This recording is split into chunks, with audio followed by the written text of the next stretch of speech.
major digestive disorders.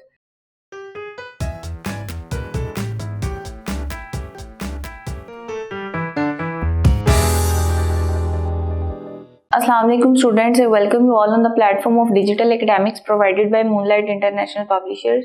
In this topic, we will cover all the major digestive disorders. Digestive disorders क्या होते हैं?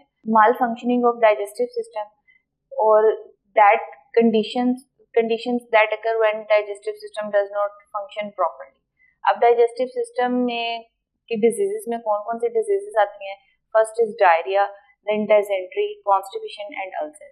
What is diarrhea? Diarrhea is loose and watery stools. अब अगर इसके causes को आप देखें तो इसके causes में आते हैं infection, different infections की वजह से बैक्टीरिया और वायरस के infection की वजह से हो सकते हैं.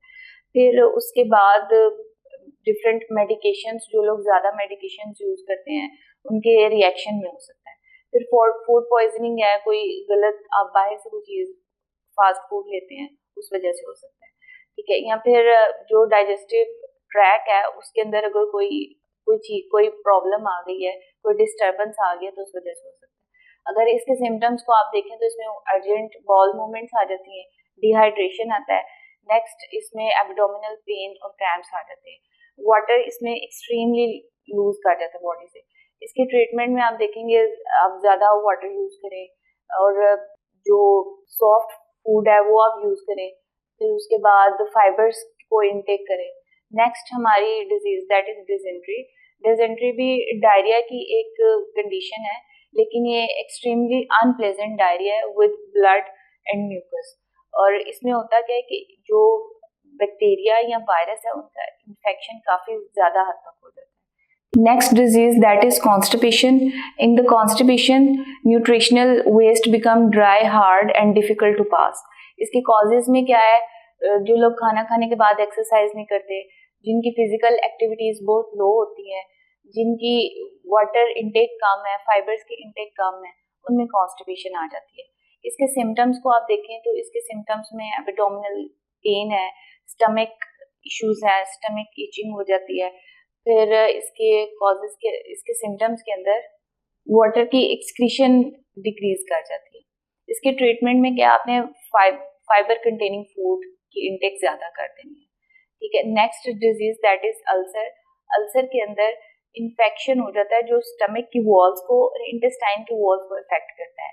स्टमक और इंटेस्टाइन की वॉल इंजर्ड हो जाती है इसके अंदर. और इसके कॉजेज में है कि किसी इन्फेक्शन या किसी हाई मेडिसिन के रिएक्शन के नतीजे में ये हो जाता है.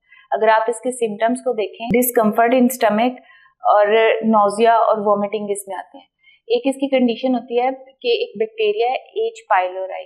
तो एच पाइलोराई के रिएक्शन की वजह से या उसके अटैक की वजह से ये कंडीशन डेवलप होती है. तो इस तरह हमने अपनी सारी डिजीजेस को कवर किया. फर्स्ट इज डायरिया, जिसकी कॉजेस में इन्फेक्शन, फूड पॉइजनिंग और डिफरेंट मेडिकेशंस आती हैं. नेक्स्ट इज डिसेंट्री, जो extremely unpleasant diarrhoea with blood and mucus. Next is constipation. Constipation के अंदर न्यूट्रिशनल वेस्ट ड्राई और हार्ड हो जाता है और उसको पास करना डिफिकल्ट हो जाता है. इसकी रीजंस क्या है? फिजिकल एक्टिविटी कम है और डिफरेंट मेडिसिन लोग यूज करते हैं. नेक्स्ट आ जाता है अल्सर. अल्सर ज़्यादातर उन लोगों में डेवलप होता है जो एनसिड्स को लेते हैं, बहुत ज़्यादा मेडिसिन यूज करते हैं. और इसकी कंडीशंस में आप देखेंगे कि इसमें जो इंटेस्टाइन और स्मॉल इंटेस्टाइन और स्टमक की वॉल्स हैं वो डिस्टर्ब हो जाएंगी, उनके अंदर इंजरी आ जाएगी. ठीक है. तो इस तरह हमने अपनी सारी डिजीजेस को कवर किया. नेक्स्ट हम इसकी रिवीजन की तरफ मूव करेंगे. अल्लाह हाफ़िज़.